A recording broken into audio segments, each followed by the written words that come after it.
천벌받을 요양원의 실체를 여러분은 얼마나 알고 계신가요? 부모님을 무작정 아무 요양병원에 모셨다가 피눈물 흘리는 자식들이 많습니다.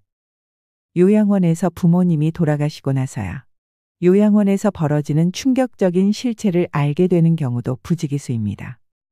그때는 가슴치며 후회해봐야 돌이킬 수 있는 것이 아니지요.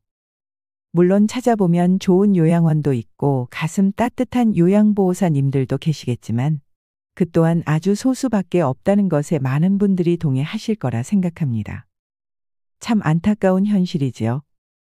나이가 들수록 환자 관리를 부실하게 해온 요양원, 요양병원의 소식이 이제 더 이상 남의 일처럼 들리지는 않습니다. 얼마 전 KBS 시사직격 채널에는 정신과 약을 먹여서 매일 강제로 재운 요양원, 그리고 충격적인 영양수액의 실체라는 제목의 영상이 게재됐는데요. 내용에 따르면 성남의 한 요양원은 노인들에게 수면 유도제를 비롯한 신경정신과 약을 다량으로 먹인 것으로 드러났습니다. 치매를 앓고 있는 진주 씨의 어머니는 요양원에서 약을 먹을 때는 늘 잠만 자며 몸 상태가 나빴다고 합니다. 진주 씨는 노인에게 약을 어떻게 이렇게 독하게 먹일 수가 있는지 이해가 되질 않는다며 이러한 점이 가장 화가 난다고 말했습니다. 어머니에게 약이 아니라 독을 먹인 것 같다며 충격이라고 분통을 터뜨렸습니다. 어머니가 먹고 있던 약은 무려 8가지였는데요. 제작진은 실제 치매에 필요한 약이 맞는지 전문의에게 자문을 구했습니다. 결과는 정말 충격적이었습니다. 내과 전문의는 전부 신경정신과 약이다. 환자를 재우기 위해서 처방하는 약이라고 설명했습니다. 그에 이어 이건 좀 심하다.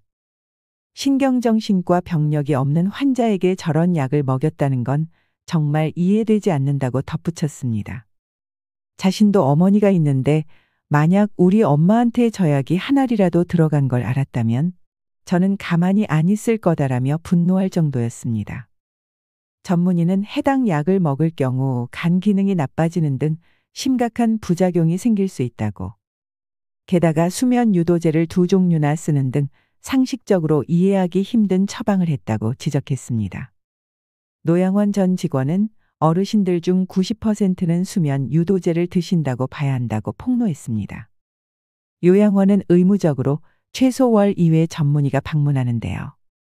알아보니 이 촉탁이가 문제의 처방전을 썼다는 것이 드러났습니다. 뿐만 아니라 전문의 약품을 반입하여 노인들에게 수차례 영양수액을 맞게 했는데요. 많게는 1회 10만 원이 넘는 돈을 현금으로 받으며 이익까지 챙겼습니다. 요양원의 복지는 사라지고 돈벌이로 전락해버린 건데요. 충격적인 요양원의 실체는 이뿐만이 아닙니다. 부모님이나 가족분들을 요양원에 보낸 경험이 있으신 분들은 특히나 공감할 부분이라 생각합니다. 요양원에 계신 부모님을 보고 싶어 요양원에 찾아가면 이상하게 부모님이 잠만 자고 계시더라 하는 분들이 많으실 겁니다. 실제로 요양원에 찾아가면 그냥 멍하니 얘기도 못하시고 힘이 빠져서 누워 계신 경우가 다반수입니다. 입원한 노인들에게 정신과 약을 먹여 강제로 재우는 곳이 과연 한두 곳일까요? 실제로 요양원에서 먹던 약을 끊고 의사와 상담을 통해 처방전에서 뺄 약을 다 뺐더니 약을 줄인 것만으로도 어머니가 우리 아버지가 진짜 눈에 띄게 많이 좋아지셨다고 하는 경우가 많았습니다. 자식들이 모르면 그냥 당하는 겁니다. 오늘은 요양원의 실제 경험담을 전해드리겠습니다. 이런 일들이 많이 알려지고 공론화되어서 이런 일이 다시는 벌어지지 않았으면 좋겠습니다. 부모님을 요양원에 보낸 어느 자녀의 사연입니다. 저의 어머니는 작년 12월에 치매 판정을 받고 김포에 있는 어느 재활요양원에 입소하였습니다. 비록 경도의 치매이지만 보호해줄 사람이 아들인 저 하나밖에 없었으므로 집에서 혼자 계속 케어해드리기에는 힘든 상황이었습니다. 저는 일 때문에 하루 종일 밖에 나가 있었기 때문에 어머니는 끼니도 제때 못 챙겨 드시고 약도 물론 못 챙겨 드셨습니다. 전화로 챙겨 드시라고 몇 끼마다 전화해도 쉽지 않았습니다. 시간이 갈수록 어머니 증상이 더욱 안 좋아지는 게 보였고 저 혼자 감당하기에는 너무도 힘든 상황이었습니다. 주야간 보호센터를 이틀 정도 나갔는데 어머니가 집에 혼자 계시는 시간이 너무 길다 보니 아무래도 장기요양 등급이 나오기 전이라도 요양원에 가셔야 할 것 같다고 말했습니다. 이리저리 수소문한 끝에 주야간 보호센터에서 일하고 계시던 어떤 분이 자신이 잘 아는 요양원이 있다고 하며 다른 어떤 분을 소개해 주셨습니다. 그분은 저에게 연락을 주었고 저는 그분께 재활 요양원을 소개받았습니다. 어머니는 작년에 어깨 염증 수술도 한 상태인지라 저는 그 부분도 치매와 함께 많이 걱정되는 부분이었습니다. 소개해 주는 분은 통화로 그곳이 재활요양원이라는 것을 강조하며 어머니의 어깨를 더욱 잘 돌보아 줄 거라며 저를 설득하고 또 설득했습니다. 정말 믿고 맡기셔도 된다며 적극적으로 저를 설득했습니다. 저는 많이 망설였습니다. 당장 3일 후에 장기요양 등급 심사 담당자가 저희 집에 오시기로 했고 은평구에 사는 저희에게 김포는 먼 곳이었기 때문이었습니다. 그러나 소개하시는 분은 계속해서 저를 설득하고 권유하였습니다. 저는 알지도 못하는 나에게 왜 이런 친절을 베푸나 하며 오직 감사하게 생각하였습니다. 그 사람이 알선 책임자인지는 꿈에도 몰랐습니다. 한참 후에야 알게 되었습니다. 요양원이 하루에 5만 원인데 자신이 원장과 잘 아는 사이라 잘 부탁해서 4만 원에 해주겠다. 어머니 어깨는 그곳을 가야 제대로 케어를 받는다. 절대 후회하지 않으실 거다 등등. 망설이는 저를 정말 적극적으로 설득했습니다. 저는 이름 자체가 재활요양원이고 원장이 정형외과 의사라는 말에 더욱 마음이 기울게 되었습니다. 수술 후에 어깨를 이제 막 회복하고 있는 어머니였기에 어쩌면 그곳이 어머니에게 더 좋은 곳이겠다 생각하게 되었습니다. 하지만 재활요양원 원장이 정형외과 의사가 아니고 원장 남편분이 정형외과 의사일 뿐이었습니다. 이 사실도 나중에 알게 되었습니다. 요양원 원장도 전화가 와서 저를 설득했습니다. 저는 어머니의 증상과 제 고충을 설명했지요. 제가 3일 후에 집에서 장기요양 등급 심사가 있다고 하자. 그럼 우선 내일 입소하고 3일 후에 자신들이 어머니를 심사받을 수 있도록 집으로 모셔드릴 테니 입소부터 하라는 것이었습니다. 그때 저도 혼자 어머니를 케어하느라 지치고 지친 상태였습니다. 그런 상황에서 옆에서 저렇게 적극적으로 권유를 하니 그들의 말처럼 당장 내일 입소의 마음이 기울게 되었습니다. 어머니의 어깨도 잘 돌보아 줄 거고 재활기구나 프로그램 등이 잘 되어 있다라고 하며 장기요양 등급 심사도 차질 없이 받을 수 있게 해준다고 하니 말이죠. 오랜 설득 끝에 그들의 권유에 넘어갈 수밖에 없었습니다. 그 검은 속내를 감춘 설득과 권유에 아무것도 모르고 넘어간 제가 너무 원망스럽고 한이 됩니다. 그날 바로 오라고 해서 요양원에 가서 여러 설명을 듣고 계약서를 작성했습니다. 어디나 그렇듯이 그날은 한없이 친절했고 어머니는 걱정 말라며 저를 안심시켰습니다. 다음 날 다행히 어머니는 큰 거부감이 없으셨고 많은 대화 끝에 인사도 하며 요양원에 차를 타고 가셨습니다. 그런데 그 다음 날 요양원에서 어머니가 한바탕 소동을 벌였다고 들었습니다. 창문으로 뛰어내리려는 신용도 했다고 들었습니다. 그래서 요양원 측에서 병원에 데리고 가서 좀 더 센 약으로 처방했다고 전달받았습니다. 그런데 시간이 지날수록 어머니의 관리 등에 있어서 너무 소홀하다 싶은 행동이 많이 발견되었습니다. 최소한의 관리도 이루어지지 않고 방임하는 듯한 모습이 많이 보이기 시작했습니다. 그곳에서는 어머니의 폰 반입을 금지하였습니다. 그런데 가끔 어머니는 다른 분의 폰을 이용해서 저에게 전화나 문자를 했습니다. 그런데 갈수록 어머니는 어깨 통증을 심하게 표현하기 시작했습니다. 시일이 지날수록 극심한 통증을 호소하며 저에게 그곳을 나가게 해줄 것을 호소했습니다. 처음에는 어머니가 아직 적응을 못해서라고 생각했습니다. 하지만 그 고통의 호소가 갈수록 짙어졌습니다. 그래서 실장에게 몇 번 전화를 했지만 돌아오는 답이라고는 어머니는 통증을 호소한 적이 없다라는 말뿐이었습니다. 아프다고 하면 살펴볼게요, 병원에 데려갈게요 말만 하며 자기들은 어머니에게 생전 아프다는 말을 들은 적이 없다라는 것이었습니다. 저는 긴가민가했습니다. 일단 심하진 않더라도 어머니가 어깨가 안 아플 리가 없습니다. 그리고 그곳에 간 큰 이유도 어머니의 어깨 회복을 위한 것이 있는데 왜 시간이 지날수록 더욱 통증이 심해지는지도 이해가 가지 않습니다. 누구 말을 믿어야 하나 싶었습니다. 하지만 어머니는 통화할 때마다 눈물을 흘리면서 너무 아프다고 호소를 했습니다. 그 호소는 제 가슴을 너무 아프게 했고요.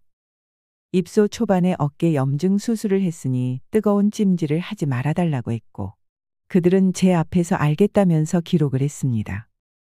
하지만 알고 보니 어머니는 매일 뜨거운 찜질을 하고 있었습니다. 이것도 나중에 알게 된 사실입니다. 어머니는 어깨 염증 수술을 했기에 뜨거운 찜질을 하면 통증이 더욱 발생할 수 있습니다. 그리고 어머니께서 가져간 당뇨약과 어깨약이 떨어졌는데도 저에게 아무런 연락도 하지 않았고 그렇다고 병원에 가서 약을 처방받은 것도 아니고 그대로 방치했습니다. 아주 기본적인 관리조차 이루어지지 않았고 방임한다는 것이 점점 드러났습니다. 어머니는 자신이 아무리 아프다고 해도 직원들이 진통제만 던져주며 이곳은 그런 거 치료해 주는 데가 아니다라는 말만 반복했다고 합니다. 너무도 차갑게 말하고 가끔은 자신에게 소리도 지른다면서 제발 좀 이곳에서 자신을 빼달라고 호소했습니다. 다른 환자의 폰으로 장문의 문자도 보내고 전화로 괴로움을 토해냈습니다. 어머니의 호소는 갈수록 심해지고 전화하면 실장은 아무 이상 없다고만 하고 원장한테 전화하면 받자마자 통화할 생각도 안 하고 실장을 바꿔주고 그곳에선 더 이상 어떠한 기대도 할 수 없다 생각해서 요양원 이동을 결심했습니다. 어머니에게서 그런 괴로움을 토로하는 문자를 받고 통화를 지속적으로 하게 되면 자식으로서 어떤 심정인지 모두들 이해하실 겁니다. 정말 가슴을 후벼 파고 며칠 동안 일도 손에 안 잡힙니다. 편안히 쉬시라고 보내드린 요양원인데 어째 신체 통증은 더욱 심해져가고 요양원에서는 괜찮다는 말만 하니 이동을 결심할 수밖에 없었습니다. 여러 요양원을 검색하고 그중에 한 곳의 요양원 원장님과 통화를 정말 여러 번 했습니다. 이곳이라면 믿고 맡길 수 있다 생각하여 그곳으로 이동을 결정하였습니다. 집에서도 비교적 가깝고 그곳에서는 어머니에 필요한 병원 외래 진료도 해준다 하였습니다. 그렇게 기존에 어머니를 모셨던 요양원에 전화를 걸어 아무래도 요양원 이동을 해야 할 것 같다고 말했습니다. 저는 그때까지 한 번도 그곳에 불평을 한 적이 없었습니다. 속은 썩어 문드러져 갔고 너무 기분 나쁘고 화도 많이 났지만 어머니를 그곳에 맡겼기에 조금이라도 어머니에게 불이익이 갈까봐 한 번도 불평 안 하고 항상 예의 바르게 부탁드린다는 말만 거듭했습니다. 그런데 요양원 이동 얘기를 하니 반응이 가관이었습니다. 제가 처음부터 계획적으로 자신들을 이용했다는 말을 했습니다. 그러면서 3개월간 이동은 안 된다는 말을 했습니다. 저는 너무도 황당하고 어이가 없었습니다. 제가 이용을 하다니요. 믿고 맡긴 요양원은 너무도 관리가 부실하고 방임하는 것이 심하게 보여서 고민 끝에 이동을 결심한 건데 무엇을 처음부터 계획적으로 자신들을 이용했다는 것인지 기가 막힐 뿐이었습니다. 그리고 3개월이란 것은 처음부터 언급한 적도 없고 당연히 계약서에도 없는 내용이었습니다. 어느 요양원이나 병원에도 일정 기간 동안에 의무적으로 있어야 한다는 계약은 없습니다. 너무 기가 막혀서 그제서야 제가 가져온 불만을 쏟아냈습니다. 서로 언성을 높였습니다. 정말 너무 황당한 순간이었습니다. 그리고 이어서 소개해준 사람이 전화를 하더니 제발 조금만 더 있으라고 간곡히 호소하더군요. 요양원이 어머니를 병원에 안 데려가면 자신이라도 데려가 줄 테니 우선 조금만 더 있어 보라며 몇십 분을 저에게 부탁하여 저를 짐 빠지게 했습니다. 그리고 그 다음 날 아침부터 전화를 계속하는데 전 받지 않았고 그러니까 문자를 계속 보내왔습니다.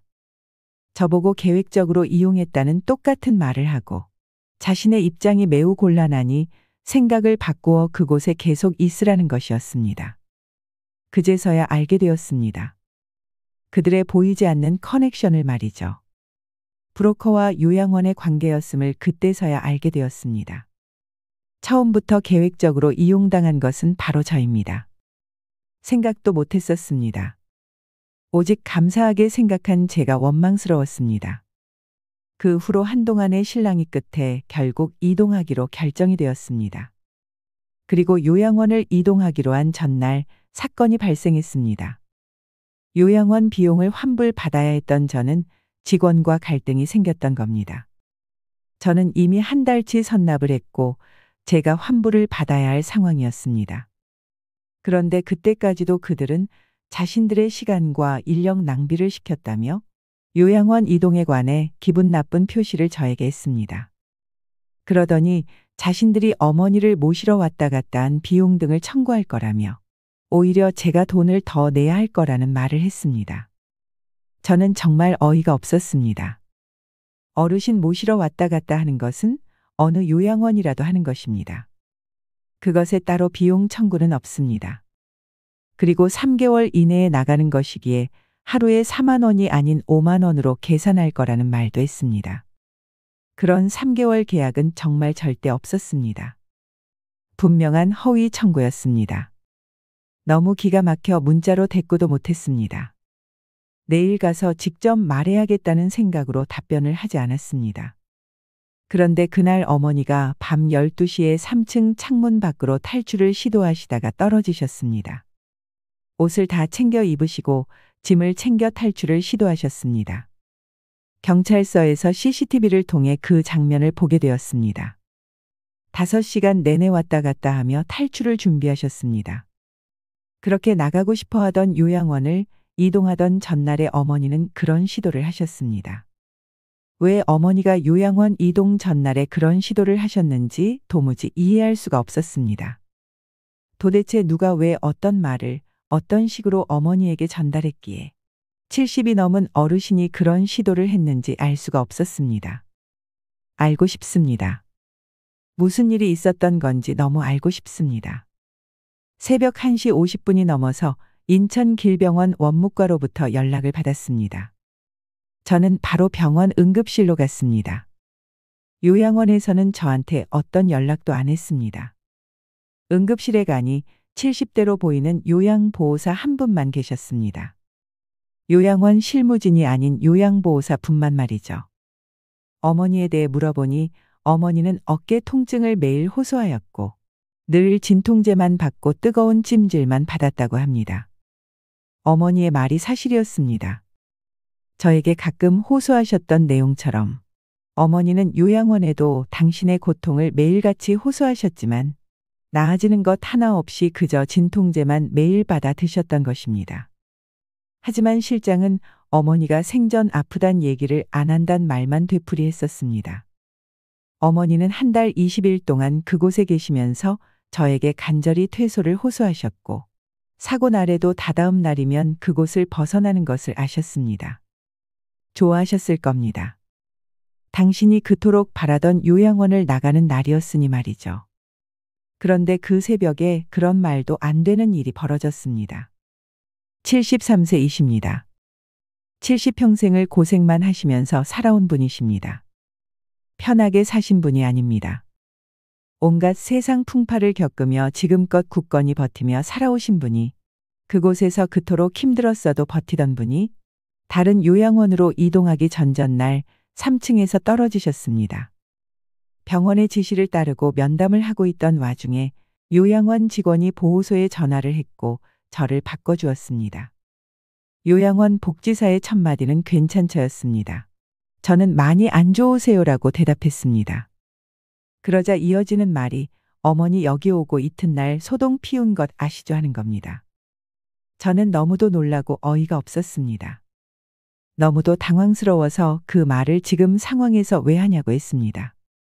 저희도 힘들었으니 저희도 힘들었다는 거 얘기하는 거예요. 이것은 사실입니다. 한치의 거짓이 없는 사실입니다라고 뻔뻔하게 말하는데 기가 차서 눈물도 나오지 않았습니다. 이것이 그 상황에서 사람이 할 말인가요?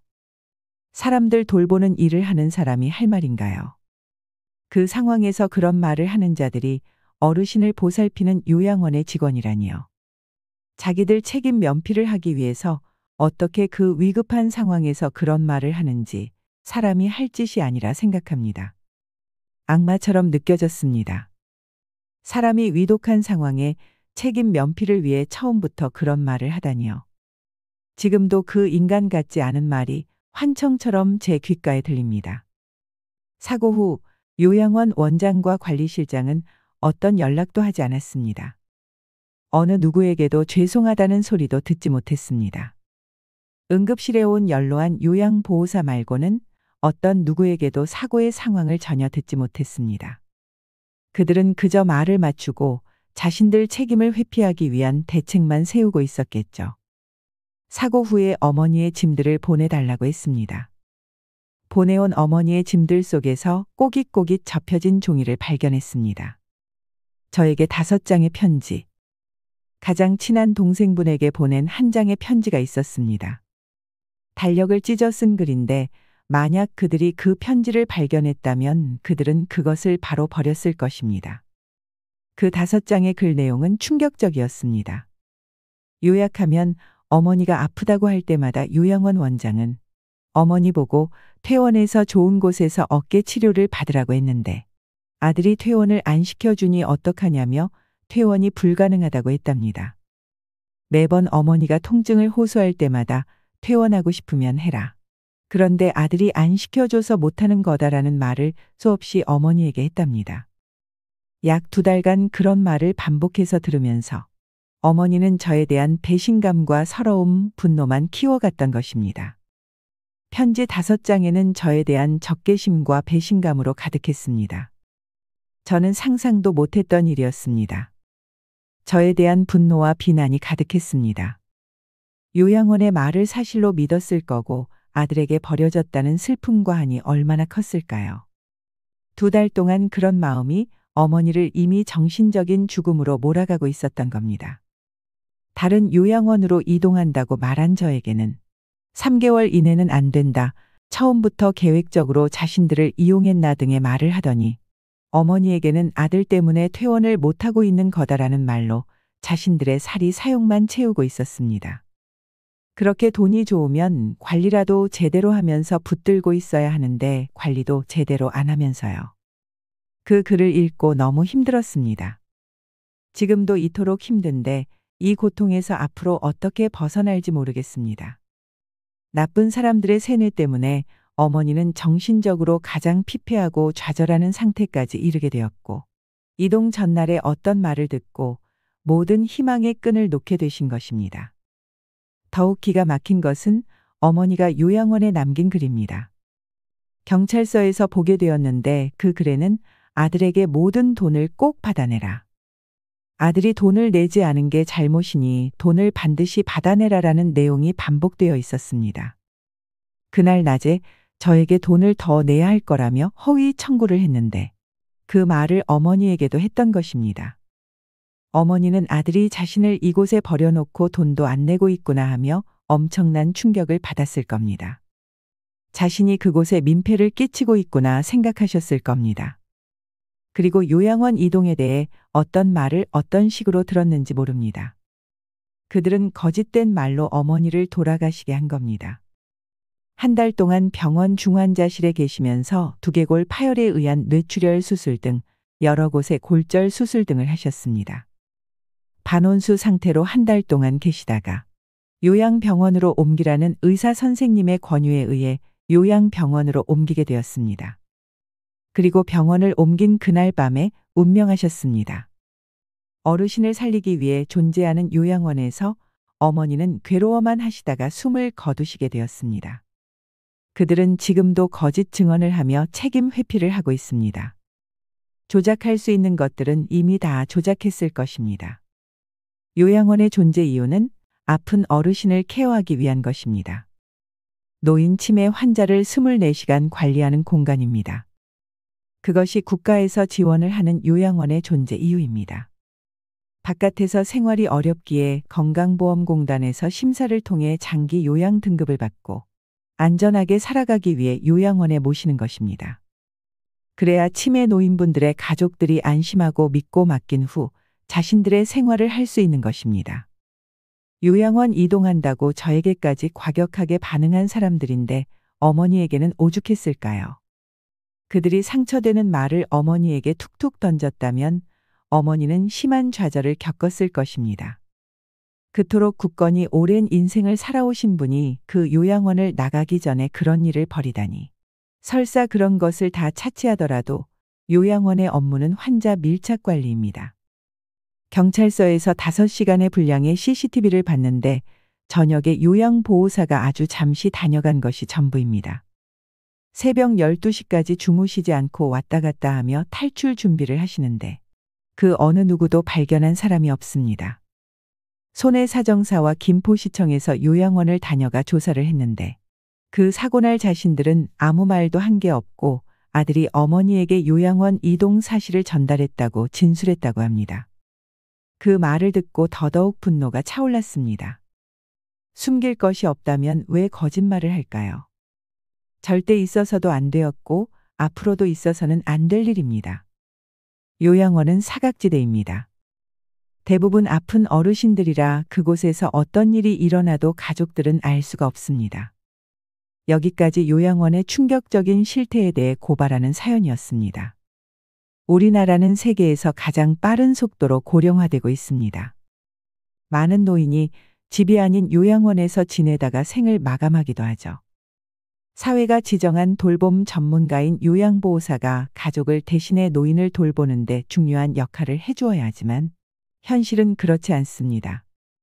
심심하면 터지는 요양원의 추악한 행동들과 사회적 약자가 된 노인들의 학대 등 듣기만 해도 두렵고 화가 나는 행동들이 뉴스나 신문 등의 매체를 통해 자주 밝혀지죠.